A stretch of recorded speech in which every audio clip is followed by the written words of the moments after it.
এই জেনারেশনের মেয়েকে কি আমি বুঝি না? আমি না হয় পুরাতন, কিন্তু এই জেনারেশনের মেয়ে তো আমার ঘরে আছে। কই আমার মেয়ে তো মুরব্বী কারোর সাথে এরকম ব্যবহার করে না, ও তো এরকম পোশাকও পরে না। নিজের মেয়ের সাথে পরের মেয়ের পার্থক্য আছে, আর পার্থক্য আছে বলেই তাকে বুঝিয়ে সুঝিয়ে মানাতে হবে। বুঝেছি, কাউকে মানানো যাবেও না আর মানাতে পারবেও না, সব কিছু আমাকেই মানিয়ে নিতে হবে। মানানো সম্ভব, কেন মানানো যাবে না? ওদের সাথে ঠান্ডা মাথায় ওদেরকে বোঝাতে হবে। মাথা গরম করা যাবে না।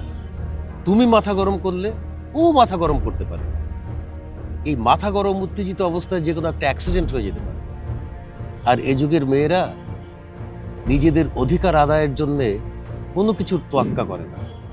থানা পুলিশ করতে এক মুহূর্ত অপেক্ষা করবে না, সোজা 999 কল করে দেবে।